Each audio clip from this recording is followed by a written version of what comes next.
Lights, camera, debate, ignite, passion strong under the spotlight. Tune in for the clash, tune in for the spark. The critic and the cynic light up the dark.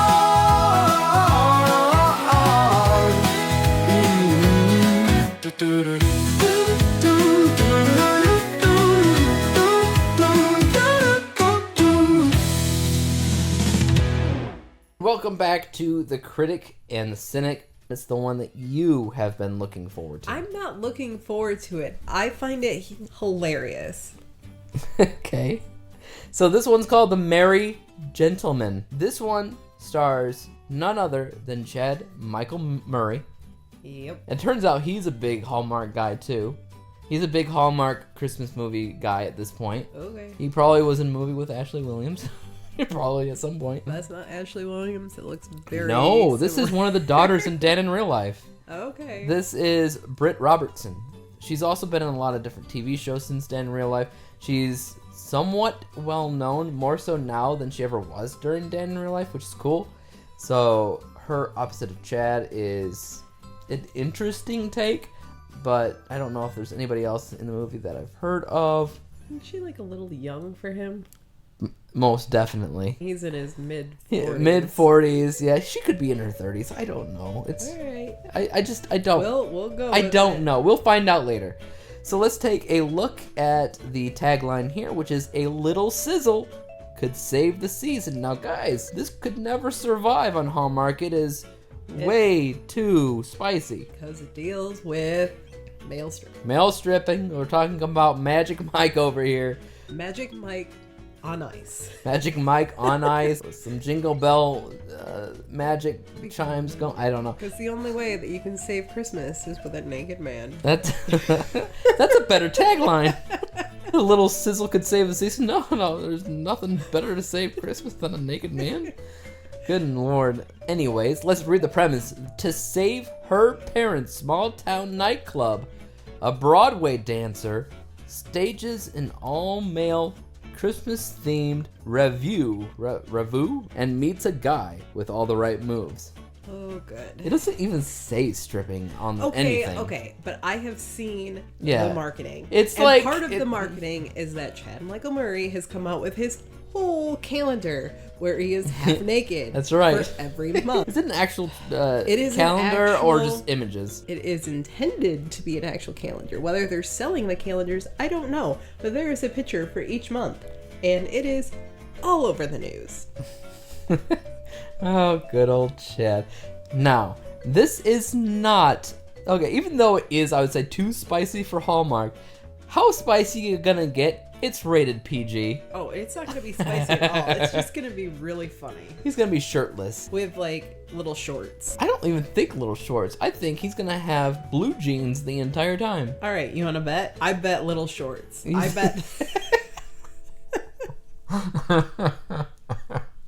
Little shorts. Oh my god. I don't think they're going to go any further than that, but I bet little shorts. Little shorts. Who wears shorts? Chad Michael Murray. 2 hours later. So there you go. Yep, that was something. Well, it was something. It was Magic Mike versus A Christmas Story. Which I found is actually pretty funny is that the Magic Mike parts were these guys stripping to Christmas music, which is ridiculous. Actually, that was the only part I liked. Well, if you think about Christmas music is also Christian music. Okay, but this was modernized Christmas music, with that heavy beats, and it was not traditional Christmas music. I was fine with that. Okay, so we have Britt Robertson, we got Chad Michael Murray, which the very first week that we were talking about Christmas movies, we also had what's-his-face that's in One Tree Hill now, but we were waiting to see what this was all about because obviously Chad Michael Murray was much more popular on One Tree Hill than that guy was. Yeah. And obviously, he's more well-known in general, even though he's been kind of skating by with popularity for a while.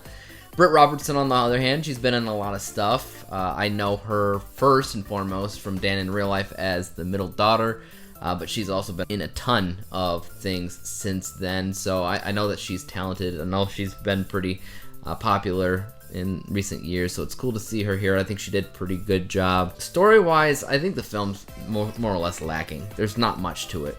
No, there really isn't. I mean, yes, it's Magic Mike.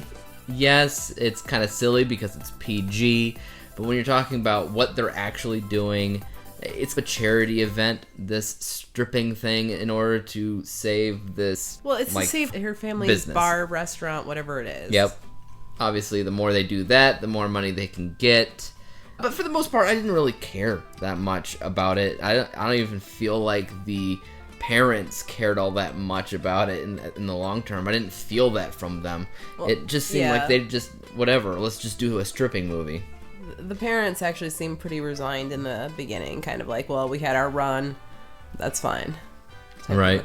There's a lot of things that felt like it was forcing these characters to move in a certain direction.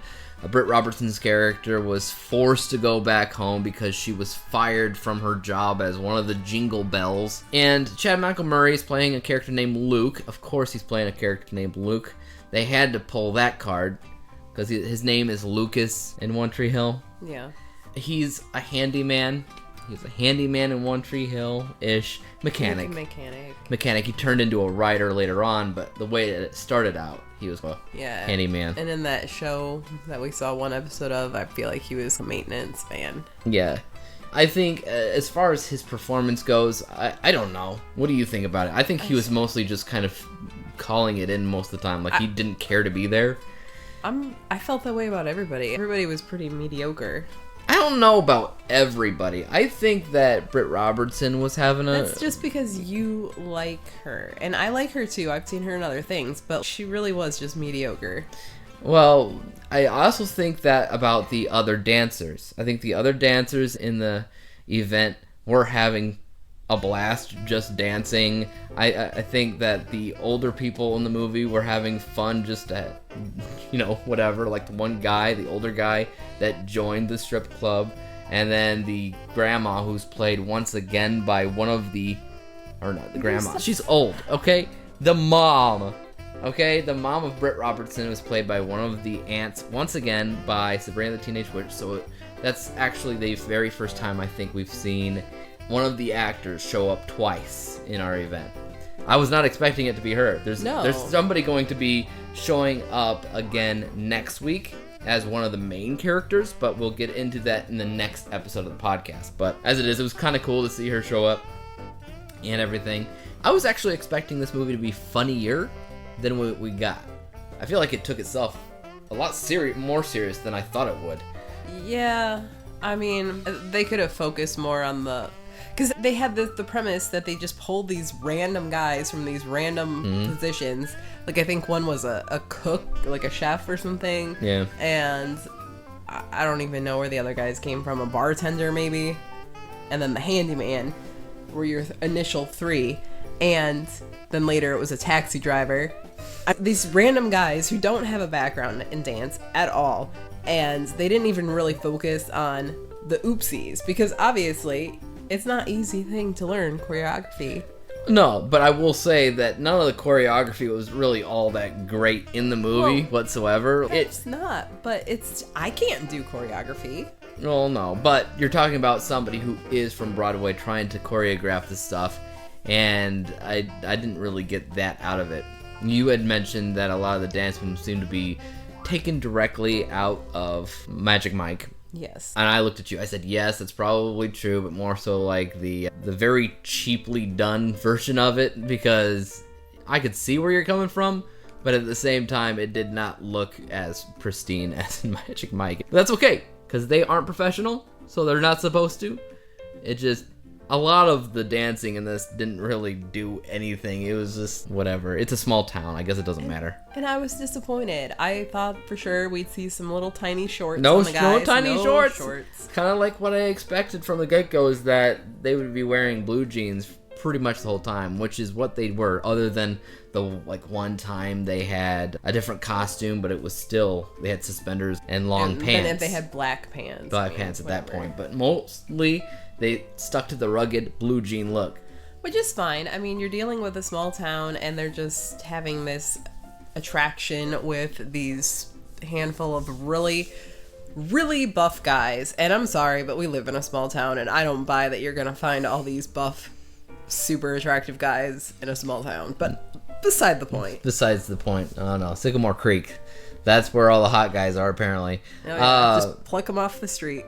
And I noticed you didn't use a unicorn button on this. Was I supposed to? Because I was not impressed. I wasn't really that impressed either. It was fine for what it was worth. It's basically, you get what you expect, and that's more or less what it is. What would you rate it?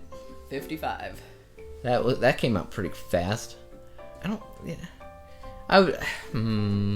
55 is slightly more entertaining than average, put it that way. It has its moments, but otherwise, yeah, I would agree with you. 55.